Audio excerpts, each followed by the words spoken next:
Hello, it is August 27th, 2021. I'm Chris Remo, and welcome back to my New York Times Crossword Daily Solve. It's Friday, the final puzzle of the business week, at least, and the penultimate puzzle in difficulty, second only to tomorrow's puzzle Saturday.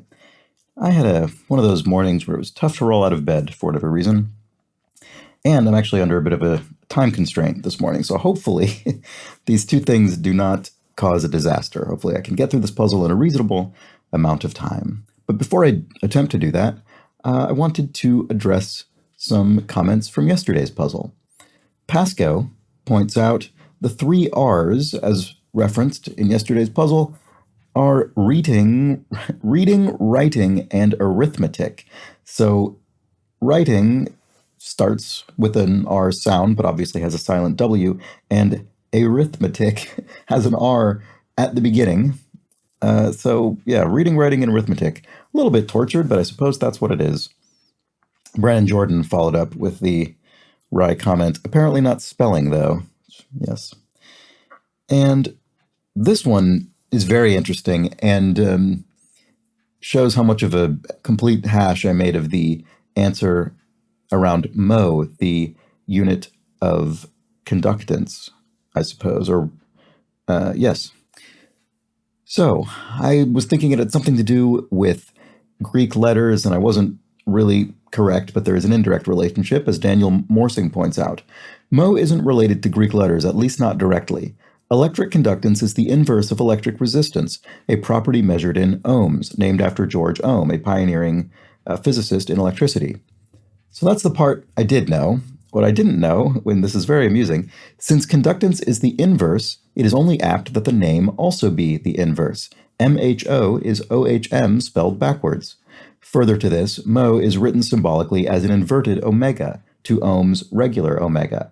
And I think the omega symbol being used for ohms is another thing that got jumbled up in my brain and everything got conflated.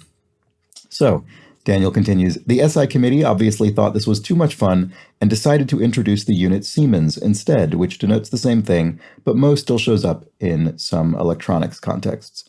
So that is fascinating. What a funny thing, the reversal of ohm. Very crossword-esque, I would say, that kind of wordplay.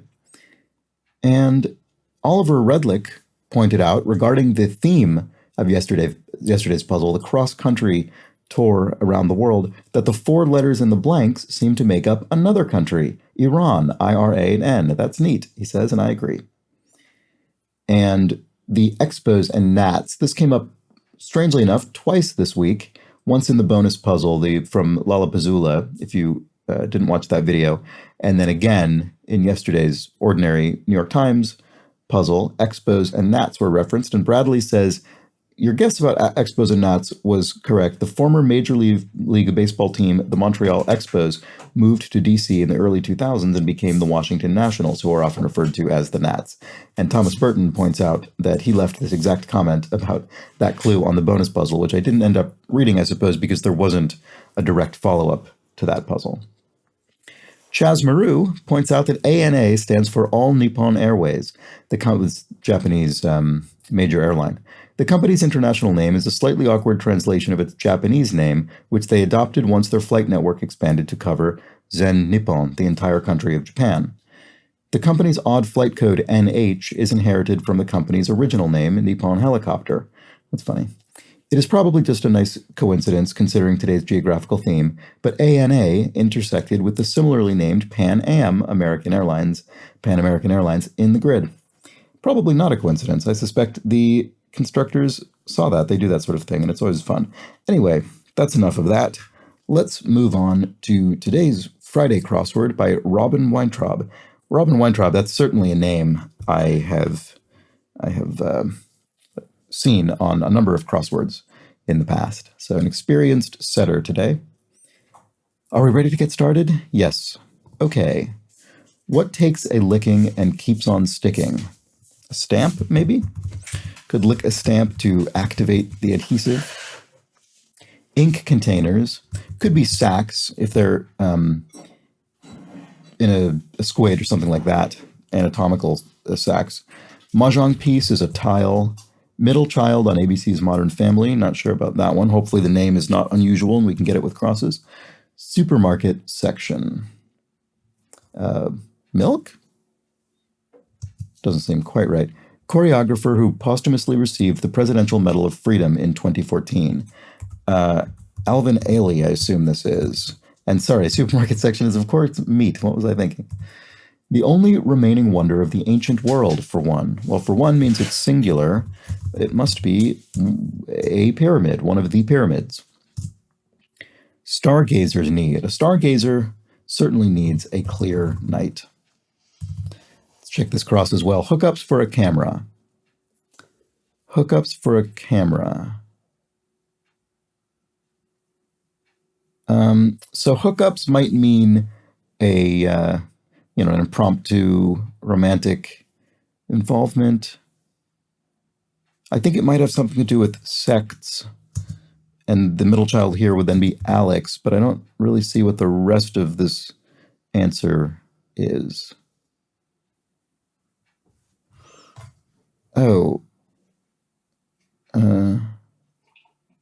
Oh, no, it's sex tapes is what it is. Oh, that took me a little while, yeah. So, right, self-explanatory, I suppose. Company that makes moving walkways. Oh, I don't know, who does make moving walkways? My guess would have been Otis, which is an elevator company. So it's possible Clear Night is incorrect. Let's look at this cross. Run from here to there. Run from here to there.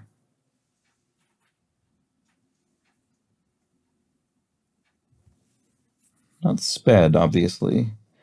Maybe clear skies instead of clear night. Something you might flip over.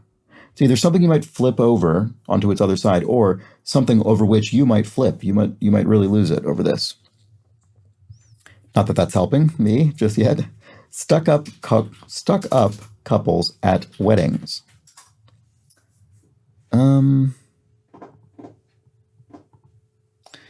Well, you might flip over a mat in gymnastics or something like that. Let's check this cross again. Run from here to there. And there is a question mark, so it's some kind of pun.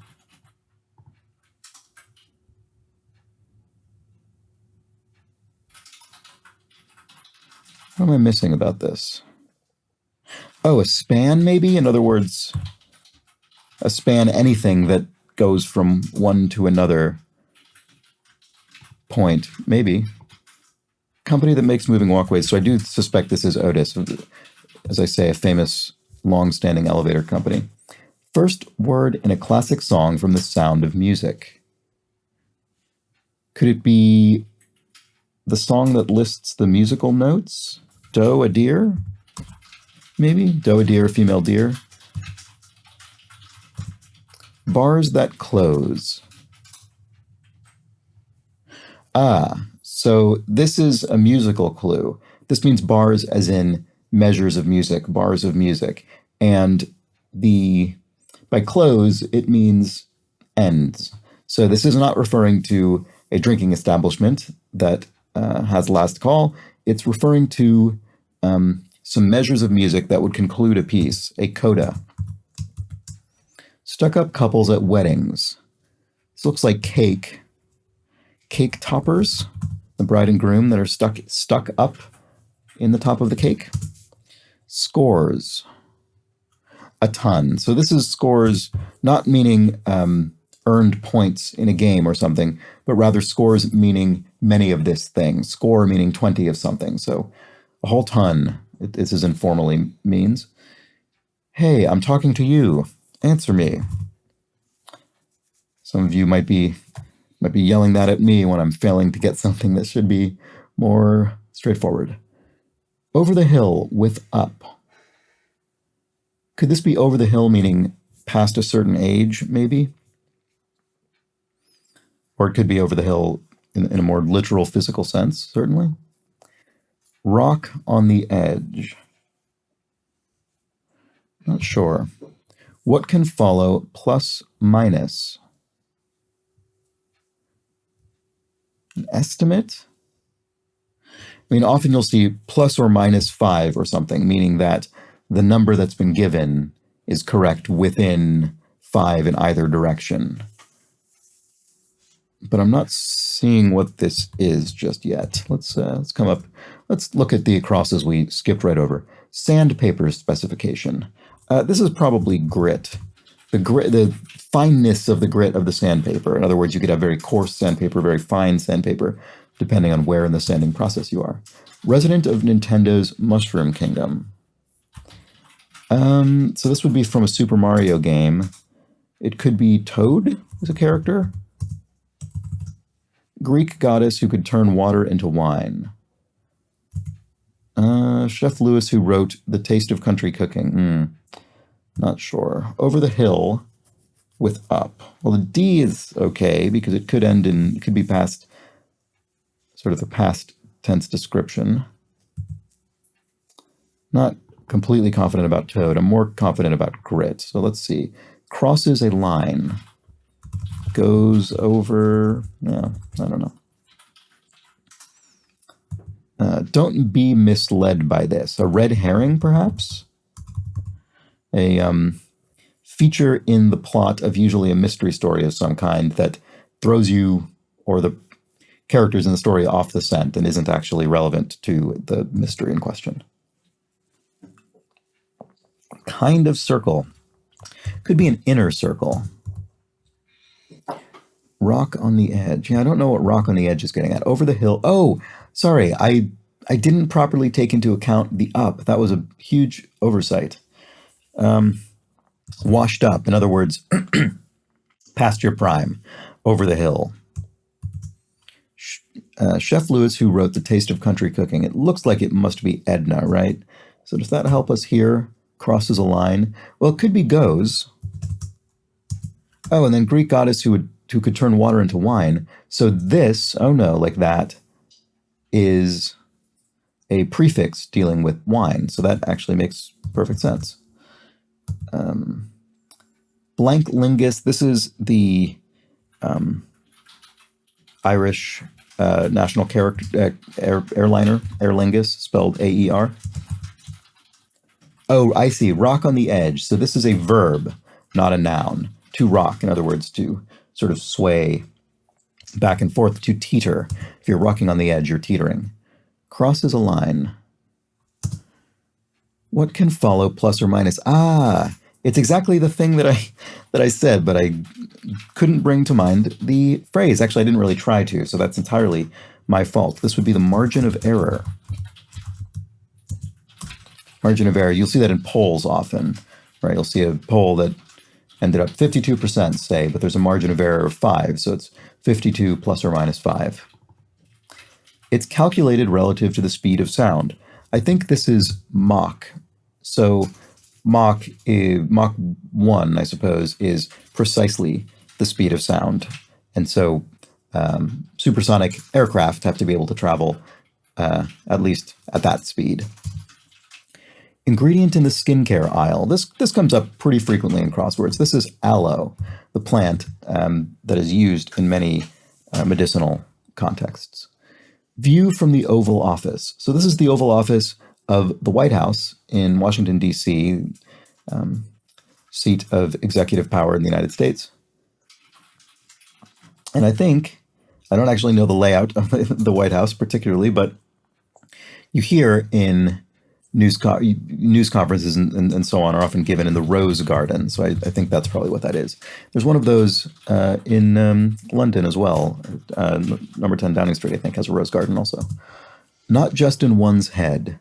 So if something isn't just in your head, it's aloud or out loud, aloud. You might get a date from it. So probably what you're meant to think is that this means date as in a romantic rendezvous, but actually it is, I think, a tree, a date palm. The fruit, dates, you eat them. Brain power. I'm not exhibiting brain power at the moment because I cannot see what this is. Tourists reading. Could be guidebooks or something. Let's see. So in Italian. Cozy, that does sound right to me. So guide books looks right as well. Certain tax write-off. Certain tax write-off. Not sure. Let's check the rest of these crosses. Maybe guidebooks is wrong. Oh, vegetable related to garlic. I suppose that's a leek. So that would be the allium family, which also includes onions and all those things. Preface to sharing one's POV. So preface to sharing one's point of view. And it's abbreviated, so my guess would have been this is IMHO, in my humble opinion, which is often used, particularly online. Could Rose Garden be wrong? There might be a different thing here that I'm failing to spot. Fundamental particles.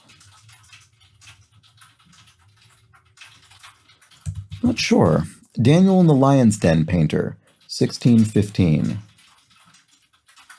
You know, I'm wondering about this guidebooks, and that makes me wonder if leek is wrong. Leek probably is an allium, but I don't know. Let's look elsewhere. Shopping blank, shopping spree, brain power. Why am I not seeing this? I mean, the tele makes it's pretty constrained there, but yeah.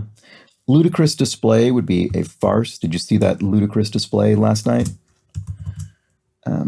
Unit of measure in a tongue twister. A peck, right? Peter, what is it? Peter Piper or something picked a peck of pickled peppers. Brain power. Oh, I see. Brain power. It's not your level of intelligence. It's a supernatural ability that is controlled with your brain. In this case, telekinesis. The ability to move things telepathically. Logos on Little League uniforms. I don't know. Sports, definitely, but I'm not sure. Product whose name comes from the French for without caffeine. Don't know. Mandate. Could be a verb or a noun. Objects of stargazers' gazes. Could be orbs, celestial orbs. Let's try it. Turnovers, e.g. So this could be turnovers, the baked good. Could be turnovers, something with sports, I think. Make a turnover, say. Ah, well, in this case, it's probably the baked good, so bake. There, so I bet this one isn't. This one's probably something else. Mandate. Why am I not seeing that? Product whose name comes from the French for without caffeine. Oh, Sanka, maybe? Seems plausible. Crosses a line. Goes too far. Ah, goes too far, yes. Sorry, that took me some time. Oops. So what is this? Mandate. Ah, fiat. Yes, so government fiat. Government mandate. Turnovers. Oh, a stat, I suppose. And we have EG, which doesn't necessarily have to mean it's an abbreviation, but in this case it is a statistic, a sports statistic, a stat. So here we go. I haven't looked at this clue yet. As long as we're on the subject... Ah, Rose Garden must be wrong. Because this looks like before I forget. Before I forget. Should have done something here to make that more tentative. Although I was confident about it, so shows what I know. View from the Oval Office. Rose bushes?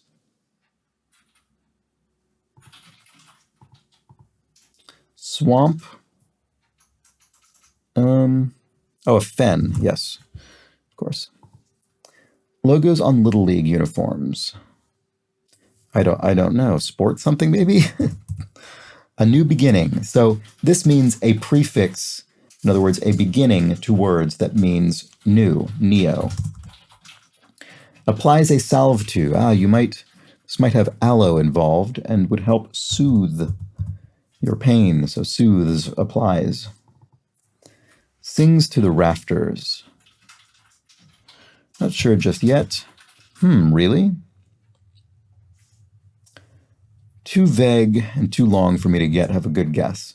Bread whose name derives from the Sanskrit for bread. Huh. I don't know. Could it be roti? Would fit crosses. Chemistry lab compound. Ester, maybe? Or ethyl or something like that. common sort of word that comes up in chemistry. San Francisco-based candy brand. Oh, well, I'm from San Francisco. You'd think I would know this. Is C's candy from San Francisco? I don't actually know. I mean, it's such a nationwide thing. I don't think of it as being from anywhere. Tool that makes the sound scritch, scratch, scratch, scritch in the tail of Peter Rabbit. Oh boy, I don't know. I read these when I was very, very young, but I don't remember this. Maybe it's a hoe? Let's try it. That could make San Francisco-based candy brand C's Candies. Could be. That could make this roti. To take the bait would be bite, so this actually is all sort of coming together. Really? Looks like you could start with this. Although, yeah, maybe not, because this TR wouldn't be, that's not very plausible. So maybe it starts with O. O, is that true or something? O. O is T something, so bowler material. So bowler in this case is referring to a hat, a bowler hat, which material used in bowler hats, many hats, is felt. Sings to the rafters. If you sing to the rafter, you are just absolutely letting loose vocally. You are belting out, so belts out. A civil offense, tort. That's what this is. So when you hear tort reform, that's dealing with legal reforms. Chemistry lab compound, maybe it is ester. Bit of ceremonial attire. Could be a sash. Really? Oh, is that so? So yes, probably is sash. Name that has left-right symmetry. Well, this is great because the answer has been, with these crosses, completely confirmed, because if it's symmetrical, it has to be a, oh boy, I'm missing, what is it called? It's not an ambigram. What is the, a palindrome, sorry, yes. Reads the same in both directions, so we can fill in the TO to make auto. Blank ID could be user ID, and that looks right here. So yes, the chemical compound was ester, and missing funds. If you're missing funds, you are short some cash. All right, so let's return to this previously troublesome little corner and see if we can make any better progress. So let's try guidebooks again and see. Let's try leek, because that seemed plausible, and I think we need something else for rose. Could be rose bushes. Yes, a certain tax write-off is a loss. So if you own a business and that business posts a loss, that's you can write that off against your taxes. Send an invoice would be to bill somebody. You might bill somebody because you're worried you're going to be incurring a loss in your business. Preface to sharing one's POV. So okay, so it does look like IMHO in my humble opinion. Fundamental particles could be bosons. I wouldn't be able to define that for you, but there are all these particles that end with ons. Gluons and nuons and mesons and basons, maybe. Oh, I see. So logos on uniforms. Okay, so you don't really need to know how Little League works in particular to know that many sport uniforms have sponsors on them. So rose bushes does look correct. And then Daniel the Lion's Den painter. Yes, that's Rubens, which looks very much correct. And then here, oops. I'm glad I checked this down instead of just filling it in, because bosons is not right. It's bosons, as in the Higgs boson, I guess. Oh, I am Fortune's fool, speaker Romeo. And I saw that the reason I realized this was incorrect was because otherwise this would have spelled Remeo, which isn't anything. So Romeo. There we go. So that that didn't seem too bad for a Friday puzzle to me. Let me know how you fared. Yesterday's puzzle, the Thursday puzzle with the geographical clue theme, I should say, was quite that really divided opinion, I would say. There were people on that puzzle who said, boy, this was just brutal for me. I couldn't make heads or tails of it. There were people who said, I loved this puzzle. I loved the theme. I had a great time solving it. And there was really everything in between. It was I would say, one of the widest spectra of opinion that I've seen in response to any of these puzzles so far. This puzzle is certainly much more straightforward than yesterday's, but I'd be curious to know, It's obviously more straightforward. I think we can all agree on that because there was no wacky theme. But how did you find the level of challenge? Some long answers, and those can be difficult if you don't happen to hit upon them. But yeah, I enjoyed it. A good, solid crossword, I would say. And I suppose our first themeless of the week, which, as we now know, the week consists of Sunday to Thursday themed puzzles and then Friday and Saturday themeless. So a good, solid, themeless puzzle, I thought. Had a good time. I do have to take off now, so I'm going to do that. But before I do, I will remind you that if you're new to this series, or if you have been watching occasional videos but have not yet subscribed, why not subscribe? If you press the subscribe button, you can then be notified however you like about these videos when they go up each morning. And consider also telling a friend about the series. Perhaps they would like to watch this kind of very slow and calming content. Who knows? Perhaps you know someone who might appreciate that.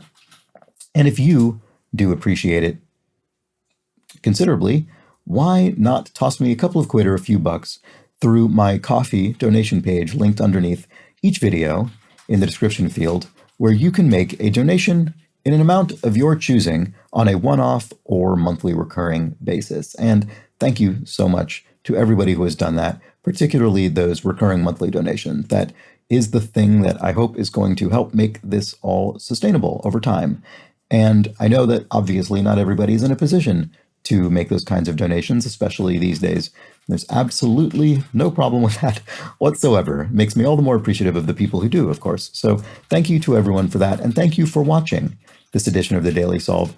I will hopefully be back tomorrow for the Saturday puzzle. There's a chance that won't happen because of other factors, but it will be my hope to do so.